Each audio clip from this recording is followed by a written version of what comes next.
Pabung cha sida leijare. Ai hianglam wabagai kethelgi mamang thangbada leiba ta tomalgi hotel da phamle.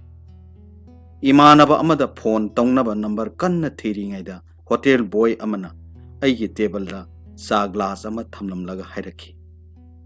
Khangyeng yengkhalli nupa masado ai ubada hairamlaga mamaidu luktharaga hotel adugi manungda sangshinki. Swai law mahakpu uwa phangliba phawba mit kuptana yenghawi. Nupa masado sahi tara mari manga mukti oiramlani. Yamna toina ukhre. Mane aigi mahiroini. Mamingdu ningshingli ningthem. Class 8 ki mahiroini. Ozana mahiroi shingbu khangba haibase maram anidani. Phada pharabasu khangi aduga class da khwaidagi lamhenbadusu. Aishu nauna wabagai high school da hantakta transfer lakpani. Sahi tariat chupna singda oza oiramlaba matungda handakna tampakta tarakpa ahanmani. Singda waba kaya mayoknaraba matungda mafam asida yamna thawai yauna angkagi oza ama oina class laujari. Ningthem hairiba nupa masase aina kauba khak lairaroi. Mahak nongmata school gi assembly nangde. First period nangba atangmani. School gi uniform su mawong tana seti. Mafi marol singdo manbagi mathakta sumandabagi amuksu marek kai. Karasu segairabugum tawi. Magi ming mapada bindu na thalli. Karak labasu ayamba roll call khumban nangdi. Homework pirbasu amukta torukti. Mayamna su khangbiri baduni. Angang singbu yumda paraga mari lainabada thabak khara pibase tangai phadabani. Aishu aduk yamna sauganbo oza amadi natti. Maabu kokthuk mama nabasing tahandana taugadauba tauroidoba kayani hanjin takiba. Adubu mathangi numittadi school hekta karakti. Aduga maagi haiba laudaba hainabi amasulai. Hap hek thaba matungdagidi masak suu hek udi. Karino tauraga hekta mangkini. Wafam masigi nongmasu headmaster da takthoklaga office da wari phawba sakrabani. Hanba laiti. Hanagi hamu. Angakpani. Headmaster na du yamna saiba ngangba thembadubu hoi mai chuai hek haidi. Mangonda aina saiduni yengi. Amuksu themi. Sukhum hek khumdi. Nongmadi aishu khummandabaduda songning mandana mana phawba leiba yawkrabani. Maril yamna khai. Ayo sunghai haidi. Mado sumdabani. Aishu yasi. Adubu oza sumini dana lai phawbu soiri. Singda aibu ozane haibagi yamni kai khumnabi. Department phawbana state award piduna sak khangbi khrabani. Phana oiduna su nupa masa asigi haktakta ai sang tagadoribra khangdri. Matam sida lenga ki school phatte tattana sithabiri. Karamna su phagani. Matamgi lengak na semliba sakatliba punamak aremada tahalle. Thadakhiba pumba leibak asigi natra. Matamamada mangkiba thajabado ngasishu adum thamli. Matik charaba oza kaya lauri tangai phadaba mafamsingda thajallibani. Aroibada mangjagadoribase kanano leibaksini. Leibaki senmilonda lekha takhigani. Yumthangnabana tawi haidana nomgi sara ani suna chadaba imungdusu adum lanai school da thai.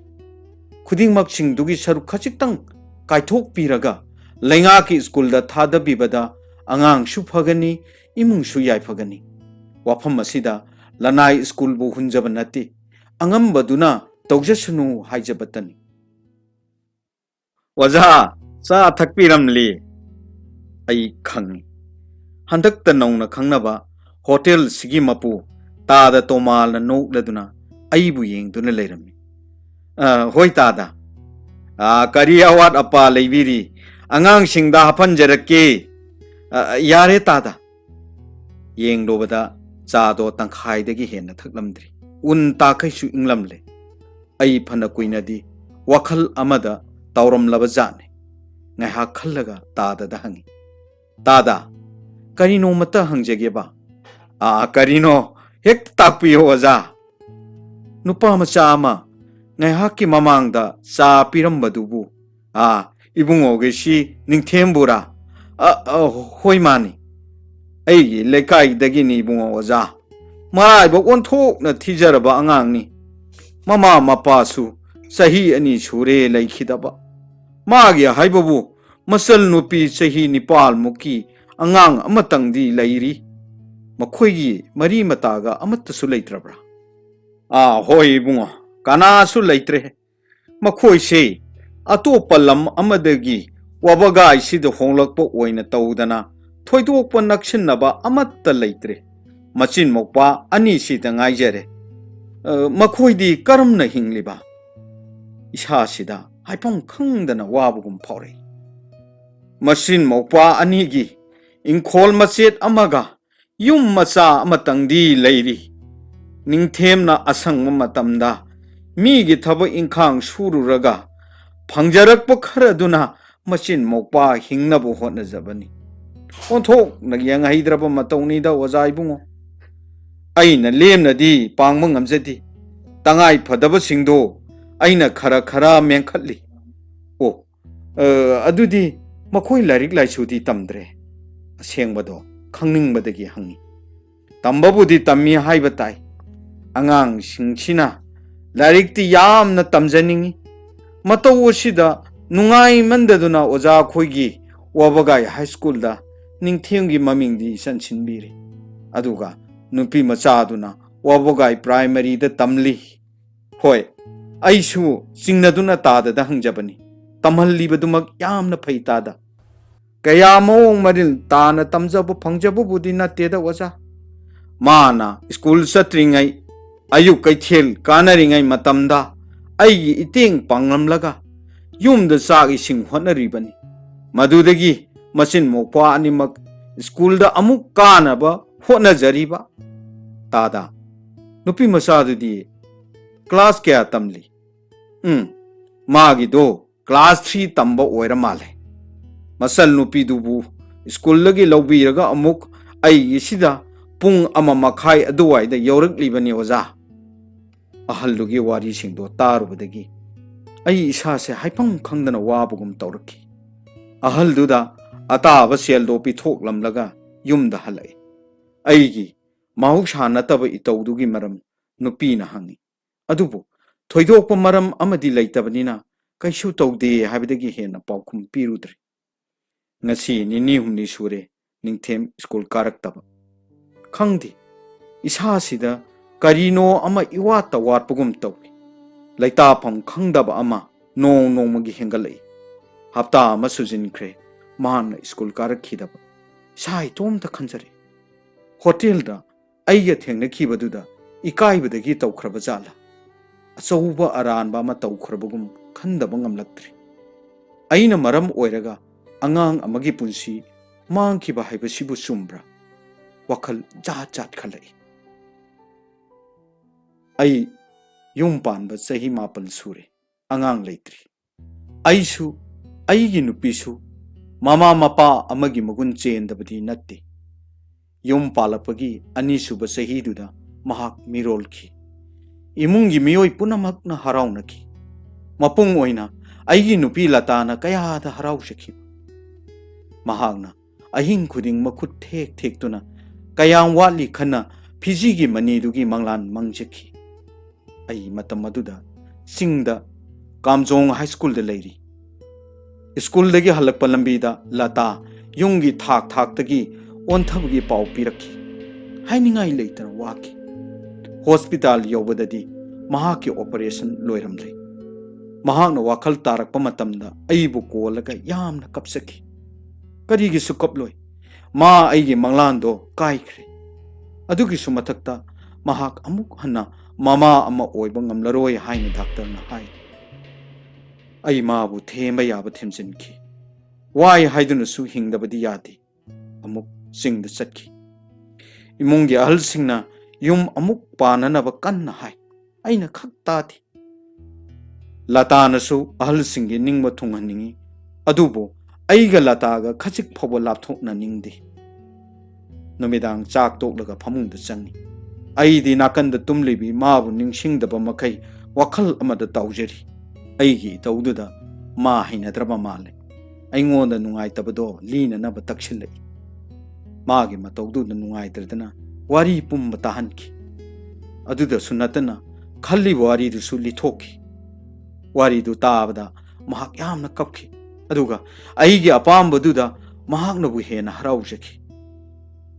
Ikhoi animak nongan bangai bada kaya di wakre.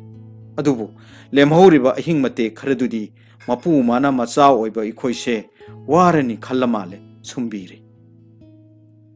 Ngasidi nomai jingni school su chatlaru. Aina hugolakpadidi maadi leramdri. Gari da pung tare taramle.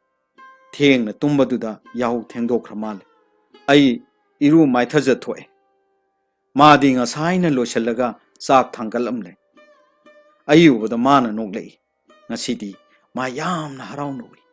Kuire mana sumna harawbu ukhidaba. Sak chathoklaga makha pangna kar thokthare. Isada yamna chetpa aning amaga loinana thoktharakpani. Ngarang taada tomalna hairpo mafam du tamna gari thokjelli. Lairak akhuba amada gari do khamlamle. Khongna lataga loinana changshillai. Lambi dugi hek aroibada inkhol ama ure. Mado taanaba napi yamna songma lambi macha amana lamjingli.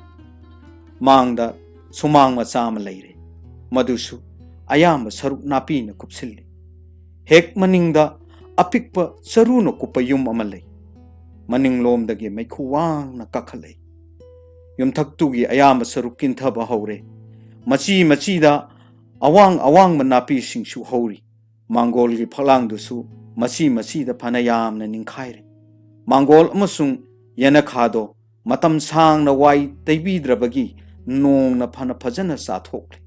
Sum yengchilubada phalangi ahoba kharada phi phataba phanek ne singba khara khalli.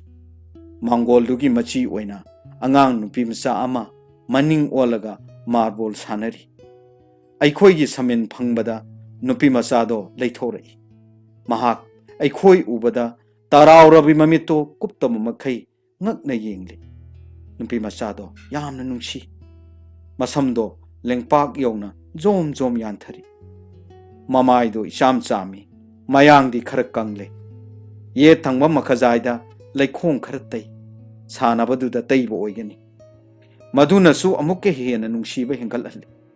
Warunaba purit macha ama litli purito machi da segairi. Latado changchinkhraga lambidagi leirakpa sanapot amadi achapot singdo nupi machaduda piraga mansamdo nantharaga hanglei. Bema dadadi Latana piba potchai singdo launa imungda changna naba ingit pirei. Yangthau phakki machi segairaba thongdo nupi machaduna hangdokre. Aduga mang thana sangchinki. Aikhoi maagi matung asum illi. Sangchinbaga ahanba kaaduda phamung amanba macha ama thari. Mopak yaudi. Bora segaiba amanba khara thai. Khoyada maung maril tadraba mallaba ponthra khara paisillaga leiri. Imung adugi aru ahen amatta uti. Amanba phirol khara phiyan khokta yanchilbado natan. Yumyaidusu nong yu khibagi male isa thoi. Machi da kongkut hanjilli. Hojik phawba nong yu khibagi imungdo kokphai leihing manamna khangbada wari. Yumyaido lalaga nupi masado sakchang tamna sangchinkre. Aikhoisu magi matungda leptana dum sangchilli. Sakchangdo pangchau chauti. Kari no pumchai sai. Sak ising sapam thakpam phawbagi ahangba mafam leiti. Sakhum mayada phigi mayom ama tari. Mado cheng oiramba tai. Akopa kolik khartani uriba.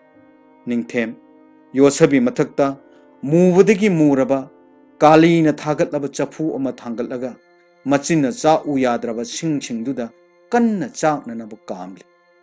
Singdo mairidi kabu udi adubu sakchangdudi maikhuna thalle. Karamnadi chakani singni haiduna tawribado utek watek ngaktani. Madusu hojikta isingda lupthok lubagum masum tariba mali.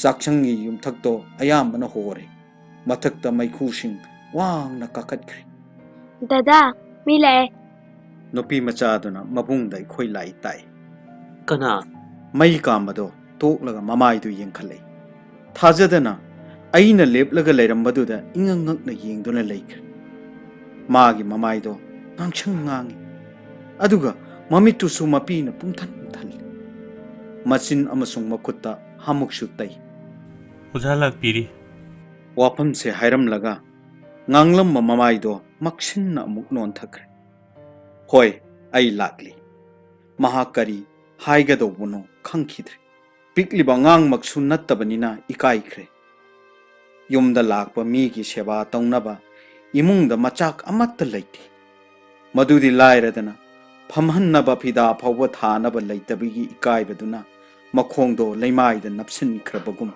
ꯈꯣꯡꯐꯝ ꯍꯣꯡꯗꯅ ꯂꯨ ꯂꯨꯞꯅ ꯂꯦꯞꯂꯤ ꯐꯤꯕꯝꯗꯣ ꯈꯪꯍꯟꯗꯨꯅ ꯑꯩꯅ ꯂꯇꯥꯗ ꯌꯦꯡꯉꯤ ꯃꯥꯒꯤ ꯃꯃꯤꯠꯇꯣ ꯄꯤꯔꯥꯡꯅ ꯄꯨꯝꯊꯨꯝ ꯊꯨꯝꯂꯝꯂꯦ ꯑꯩꯒꯤ ꯏꯪꯒꯤꯠꯇꯣ ꯃꯥ ꯈꯪꯈ꯭ꯔꯦ ꯄꯔꯞ ꯄꯔꯞ ꯆꯪꯁꯤꯟꯈ꯭ꯔꯒ ꯅꯤꯡꯊꯦꯝꯕ ꯃꯈꯨꯠꯅ ꯆꯦꯠꯅ ꯀꯣꯟꯁꯤꯟꯕꯤꯈ꯭ꯔꯦ ꯅꯨꯄꯤ ꯃꯆꯥꯗꯨꯕꯨꯁꯨ ꯀꯧꯁꯤꯜꯂꯒ ꯃꯊꯥꯗ ꯆꯦꯠꯅ ꯀꯣꯟꯁꯤꯟꯕꯤꯈꯤ ꯃꯈꯥ ꯇꯥꯅ ꯑꯃꯨꯛ ꯃꯁꯥꯕꯨ ꯐꯥꯖꯤꯟꯖꯕ ꯉꯝꯗ꯭ꯔꯕ ꯃꯥꯜꯂꯤ ꯃꯈꯣꯟ ꯊꯣꯛꯅ ꯀꯞꯊꯣꯔꯛꯏ ꯃꯃꯥꯒꯤ ꯅꯨꯡꯁꯤꯕꯗꯣ ꯌꯀꯥꯏꯔꯛꯂꯕ ꯃꯥꯜꯂꯤ ꯍꯤꯛ ꯍꯤꯛ ꯀꯞꯂꯗꯨꯅ ꯍꯥꯏꯔꯛꯏ ꯏꯆꯥꯁꯥ ꯅꯈꯣꯏꯒꯤ ꯅꯇꯧꯁꯤꯕꯨ ꯏꯃꯥꯕꯨ ꯀꯔꯤ ꯑꯣꯏꯔꯤꯁꯤꯒꯦ ꯏꯃꯥꯅ ꯅꯈꯣꯏꯕꯨ ꯅꯍꯥꯟꯃꯨꯛꯀꯤ ꯃꯄꯣꯛꯇ ꯃꯄꯨꯡ ꯐꯥꯅ ꯅꯥꯀꯣꯟꯕ ꯉꯝꯗꯕꯗꯒꯤ ꯍꯟꯗꯛꯀꯤ ꯃꯄꯣꯛꯁꯤꯗꯗꯤ ꯅꯥꯀꯣꯜꯂꯨꯔꯣ ꯍꯥꯏꯅ ꯊꯝꯂꯕꯅꯤ ꯏꯃꯥꯅ ꯅꯈꯣꯏꯕꯨ ꯉꯁꯤꯗꯤ ꯂꯧꯕ ꯂꯥꯛꯂꯕꯅꯤ